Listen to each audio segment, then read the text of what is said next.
Ma'am అట్లనే PCOD, PCOS రెండిటికి difference ఏంటి? సో పీసీఓ కానీ పీసీఓడి కానీ పీసీఓఎస్ కానీ రెండు కూడా ఒకటే టైప్ ఆఫ్ ప్రాబ్లమ్.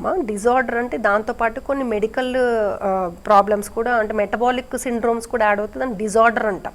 అంటే పీసీఓఎస్ అంటే ఓన్లీ జస్ట్ అది సిండ్రోమ్ అనమాట. దాంట్లో ఓన్లీ ఇర్రెగ్యులర్ పీరియడ్స్ రావడము, అనోవులేటరీ అంటే ఓవులేషన్ అవ్వకపోవడం.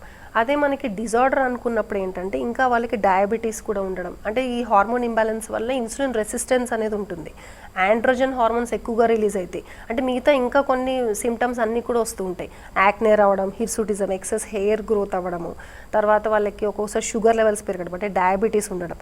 సో ఇలా అన్నీ కనుక ప్లస్ లిపిడ్ ప్రొఫైల్ అంటే కొలెస్ట్రాల్ లెవెల్స్ కూడా పెరిగి ఉంటాయి, ప్లస్ ఎక్కువగా ఒబేసిటీ బారిన పడుతూ ఉంటారు, అధిక బరువు, ఇవన్నీ ఉంటే కనుక దాన్ని మనం డిసార్డర్ అని అంటూ ఉంటాం. ఓకే, సో పీసీఓడి పీసీఓఎస్కి దారి తీస్తుందమ్మా? ఎస్.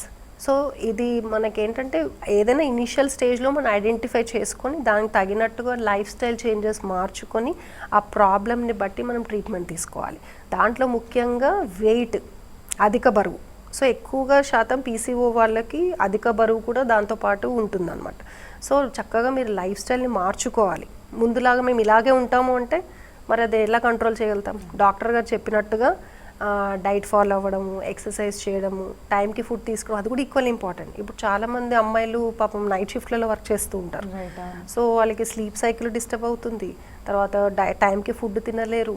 సో అలా వాళ్ళు సఫర్ అవుతూ ఉంటారు. సో దాంట్లో అట్లీస్ట్ స్లీప్ అన్నా ఒక 6 to 8 hours కంటిన్యూస్ స్లీప్ అలా ఉంచుకొని, తినే ఫుడ్ ఇంట్లో ఫుడ్ తినండి. అంటే ఇప్పుడు నైట్ షిఫ్ట్ని మనం మార్చేయలేము, కానీ దాన్ని మనం మోడిఫై చేసుకోవచ్చు. సో వీటిని మనం మోడిఫైయబుల్ ఫ్యాక్టర్స్ అంటూ ఉంటాం. సో మన చేతిలో ఉన్నదాన్ని మనము మోడిఫై చేసుకొని మన ఆరోగ్యాన్ని మనం కాపాడుకోవాలి.